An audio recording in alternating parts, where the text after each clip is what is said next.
Boom, boom. This is Kenra. Welcome back to the channel, everyone. All right, did you just see Cooper drop kick that Manju out of there? And it looks like Cutie Pie Casablanca seems to be a little bit scared of him.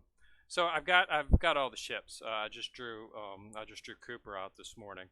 Yeah, it looks like she's scared of him, scared of that middle Manju there. Cooper though is not. Cooper's got a serious Manju dropped in there. She jump kick it out of there. So I got all the ships. I went ahead and put them in my dorm. I'm working on level up. I mean, guys, this is an awesome event. These ships are so good. Let's go ahead and talk about it. Okay, we've got Intrepid first. Intrepid is just totally awesome.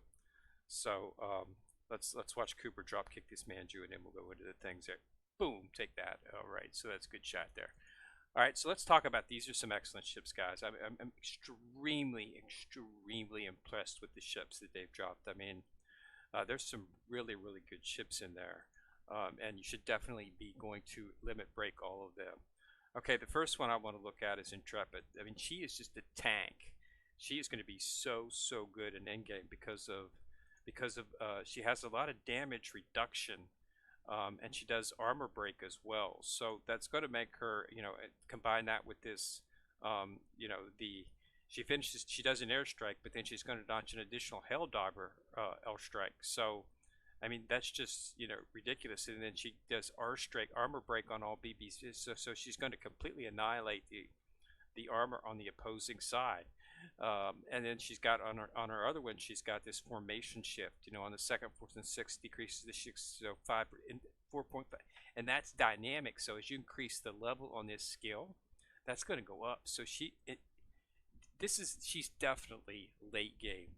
I mean, I'm going to pair her up with Enterprise in late game, and I'll bet you money that I can stick that, and then stick, maybe. I might even be able to get by without using any type of healing in some of the late game, levels, because she's going to be, getting, every even airstrike, she's going to be getting a damage reduction, and then she's going to be armor breaking the other side, so you're going to be able to fire them down faster if you have a good vanguard. So this is just ridiculous. I mean, compare her with Enterprise, who just annihilates things, and then give an armor break. She's gonna, I mean, it's just ridiculous. Enterprise might even be able to clear some of the late game stages with just one or two of her bombs if their armor broke.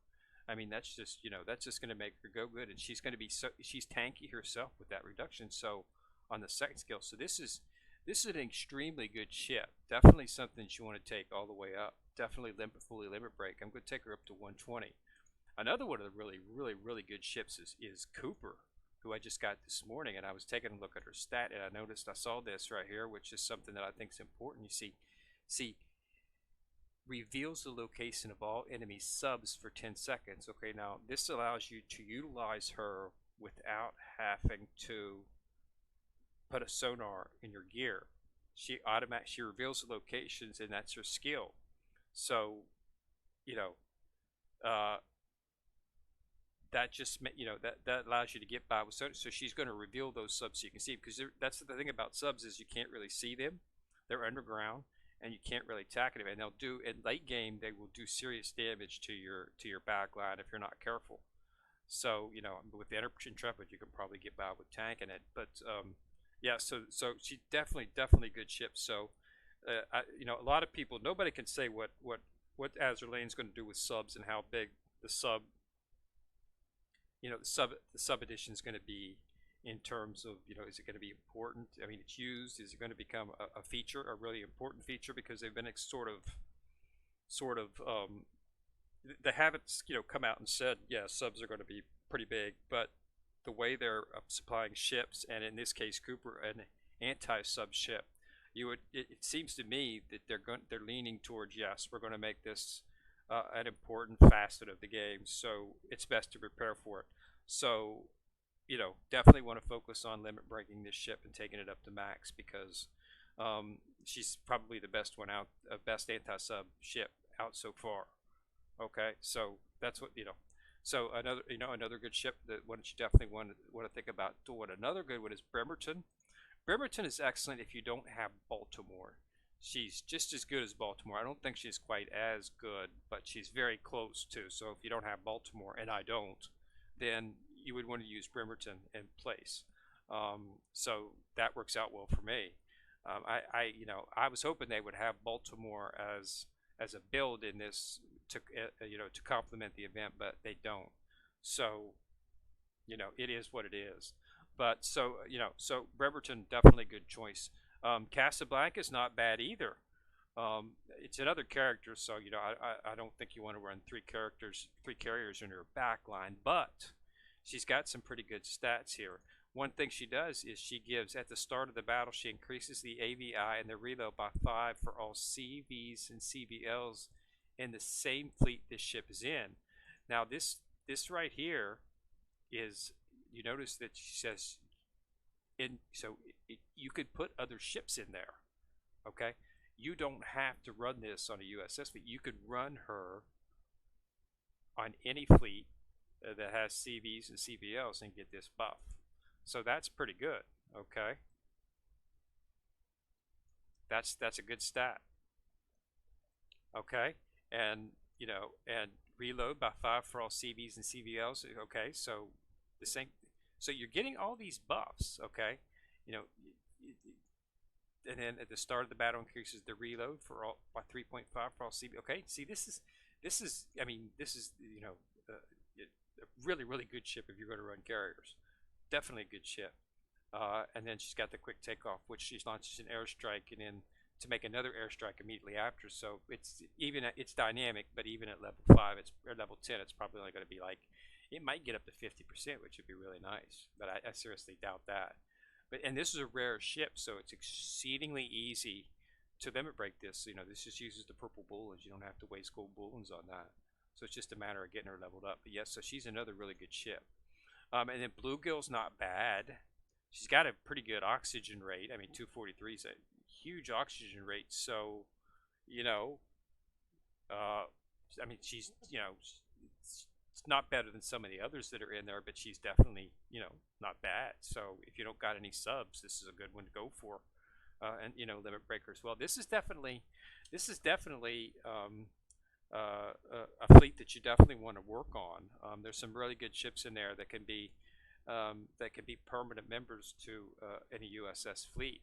I'm actually seriously considering going for another entire fleet with some of the ships that they've got here, because this filled a lot of holes that I had.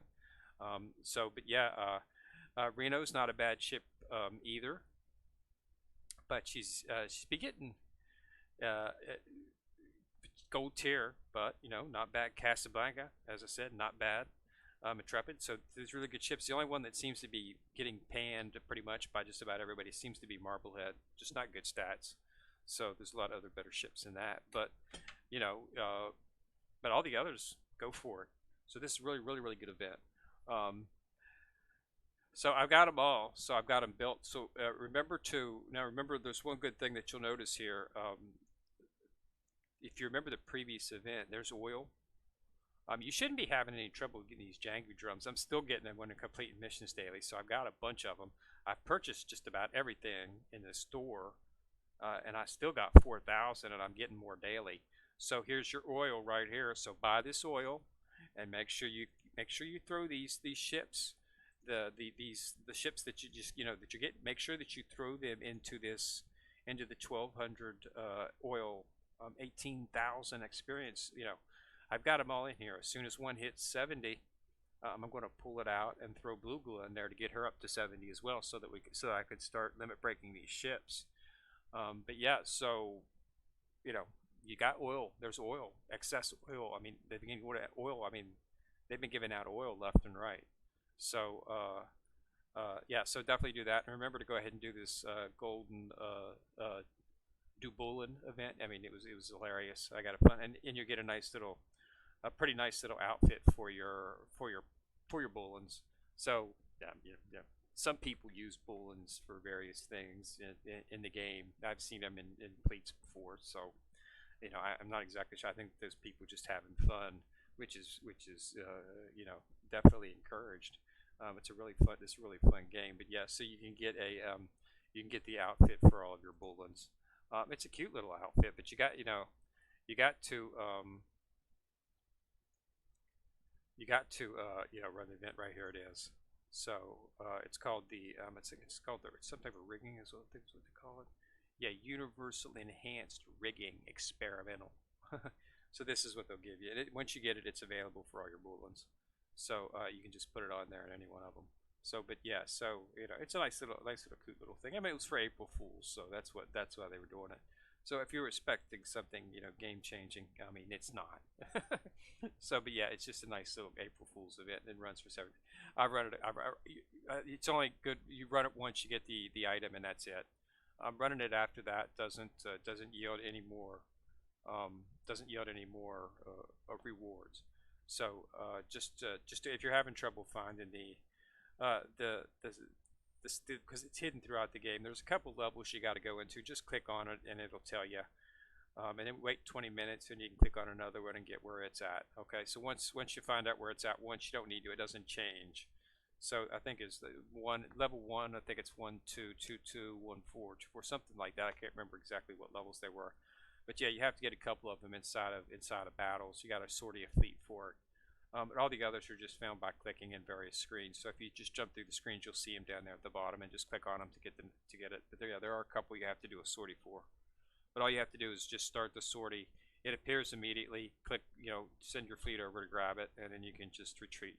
You don't have to actually complete the sortie to actually get the item. You just have to click on it and grab it with one of your fleets. Okay. So yeah, so it's a pretty good game. I like it, and this is definitely a event that you want to get all these ships, because these are definitely ships that are going to make a difference. They definitely had something planned when they brought these ships out to buff up your USS fleet, and going to make it a lot easier to do some of this in-game stuff, especially with Intrepid being as tanky as she is. And all the buffs that you can get from some of the other ships, including buffing your carriers. Anything that buffs Enterprise is definitely going to be something that you definitely want to consider having in your fleet, because pretty much you run Enterprise everywhere. So definitely got to be there's some meta changing ships in this event. So it's definitely something to go for. All right. So I just wanted to do that. So let's go ahead and end this video by watching. Cooper dropkick a Manju. And then we'll go ahead and do it. There we go. And take that. Jump kick. All right. So good. That's it. Put a like on the video, and remember to click on the subscribe button if you will be notified whenever I drop a video. And this is Kenrier, and I'm in the corner, and I'm signing out.